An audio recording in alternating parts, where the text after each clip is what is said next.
بسم اللہ الرحمن الرحیم۔ السلام علیکم ورحمۃ اللہ وبرکاتہ۔ صدقہ دینے کا ثواب، صدقہ کی فضیلت۔ ایک صحابی رضی اللہ عنہ نے عرض کی، یا رسول اللہ صلی اللہ علیہ وآلہ وسلم، مجھے موت سے محبت نہیں ہے، کیا علاج کروں؟ حضور صلی اللہ علیہ وآلہ وسلم نے فرمایا، تیرے پاس کچھ مال ہے؟ انہوں نے عرض کیا کہ ہے۔ حضور صلی اللہ علیہ وآلہ وسلم نے فرمایا کہ اس کو آگے چلتا کرو۔ آدمی کا دل مال سے لگا رہتا ہے، جب اس کو آگے بھیج دیتا ہے تو خود بھی اس کے پاس جانے کو جی چاہتا ہے، اور جب پیچھے چھوڑ جاتا ہے تو خود بھی اس کے پاس رہنے کو جی چاہتا ہے۔ میت صدقہ کو کیوں ترجیح دیتی ہے، یا مردہ لوگ صدقہ کو کیوں ترجیح دیتے ہیں؟ اگر وہ دنیا میں واپس لوٹا دیے جائیں، جیسا کہ قرآن کریم میں ارشاد باری تعالیٰ ہے، اے رب، اگر مجھے تھوڑی دیر کے لیے واپس لوٹا دے تو میں صدقہ کروں اور نیکوں میں شامل ہو جاؤں۔ میت یا مردہ لوگ یہ نہیں کہیں گے کہ ہم عمرہ کریں گے، نمازیں پڑھیں گے یا روزہ رکھیں گے، بلکہ یہ کہا کہ ہم صدقہ کریں گے۔ علماء کرام فرماتے ہیں کہ میت صدقہ کی تمنا اس لیے کرے گی کیونکہ وہ مرنے کے بعد صدقہ کا عظیم ثواب اپنی آنکھوں سے دیکھ چکی ہوگی، اس لیے صدقہ کثرت سے کیا کرو۔ بے شک مومن قیامت کے دن اپنے صدقہ کے سایہ میں ہوگا۔ صدقہ گناہوں کا کفارہ ہے۔ ارشاد نبوی صلی اللہ علیہ وآلہ وسلم ہے کہ روزہ ڈھال ہے اور صدقہ گناہوں کو اس طرح ختم کر دیتا ہے جیسے پانی آگ کو بجھا دیتا ہے۔ محشر میں صدقہ سایہ ہے۔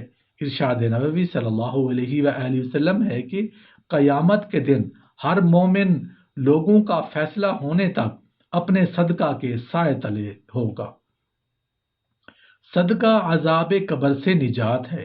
ارشاد نبوی صلی اللہ علیہ وآلہ وسلم ہے کہ بلا شبہ صدقہ قبر والوں پر سے قبر کی گرمی اور شدت کو ختم کر دیتا ہے۔ صدقہ برے خاتمہ سے نجات دیتا ہے۔ ارشاد نبوی صلی اللہ علیہ وآلہ وسلم ہے کہ صدقہ اللہ تعالیٰ کے غضب کو ٹھنڈا کرتا ہے اور بری موت کو دفع کرتا ہے۔ صدقہ کیا ہوا مال ہی باقی ہے۔ نبی کریم صلی اللہ علیہ وآلہ وسلم نے فرمایا کہ انسان کہتا ہے میرا مال، میرا مال، حالانکہ اے انسان، تیرا مال ایک تو وہ ہے جو تو نے کھا کر ختم کر دیا، یا دوسرا پہن کر بوسیدہ کر دیا، یا تیسرا صدقہ کر کے آخرت کے لیے آگے بھیج دیا۔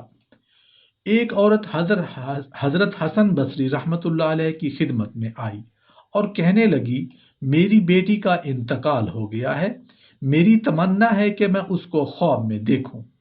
حضرت حسن بصری رحمۃ اللہ علیہ نے فرمایا کہ آپ عشاء کی نماز کے بعد 4 رکعت نفل پڑھ کر اور ہر رکعت میں سورہ فاتحہ یعنی الحمد شریف کے بعد سورہ التکاثر پڑھ لو۔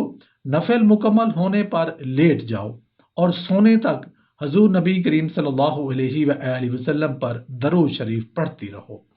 اس نے ایسا ہی کیا تو اپنی بیٹی کو خواب میں دیکھا کہ نہایت سخت عذاب میں ہے، تارکول کا لباس اس کے جسم پر ہے اور اس کے ہاتھ پاؤں آگ کی زنجیروں میں جکڑے ہوئے ہیں۔ چنانچہ وہ عورت صبح اٹھ کر دوبارہ حضرت حسن بصری رحمۃ اللہ علیہ کی خدمت میں گئی اور اپنا خواب سنایا۔ انہوں نے یہ اندوہناک حالت سن کر فرمایا کہ اپنی بیٹی کی طرف سے صدقہ کرو، شاید اللہ جل شانہ صدقے کی وجہ سے تیری بیٹی کا عذاب ختم فرما دے۔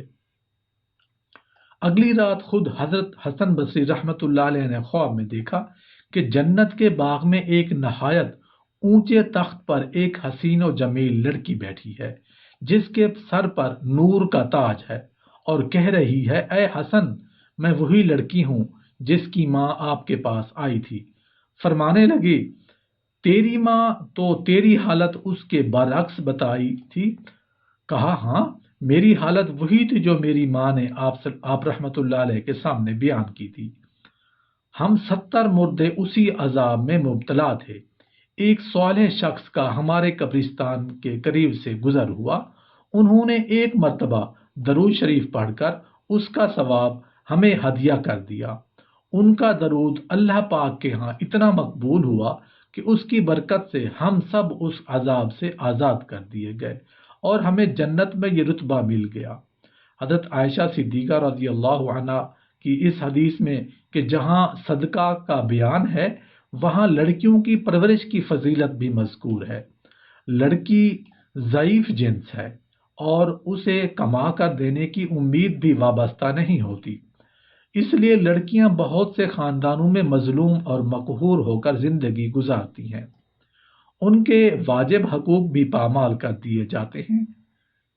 ان کے ساتھ حسن سلوک اور اچھا برتاؤ کیا جائے۔ نبی کریم صلی اللہ علیہ وآلہ وسلم نے لڑکیوں کی پرورش کرنے اور خیر خبر رکھنے والے کو بشارت سنائی کہ ایسا شخص دوزخ سے محفوظ رہے گا اور لڑکیوں کی یہ خدمت اس کے لیے دوزخ سے بچانے کے لیے آڑ بن جائے گی، اپنی لڑکی ہو یا کسی دوسرے مسلمان کی یتیم بچی ہو، ان سب کی پرورش کی یہی فضیلت ہے۔ بہت سی عورتیں سوتیلی لڑکیوں پر ظلم کرتی ہیں اور بہت سے مرد اپنی بیوہ لڑکی یا غیر شادی شدہ لڑکی سے گھبرا جاتے ہیں جس کا نکاح ہونے میں کسی وجہ سے دیر ہو، اور بعض مرد نئی بیوی کی وجہ سے پہلی بیوی کی اولاد پر ظلم کرتے ہیں۔ ایسے لوگوں کو اس حدیث سے سبق حاصل کرنا لازم ہے۔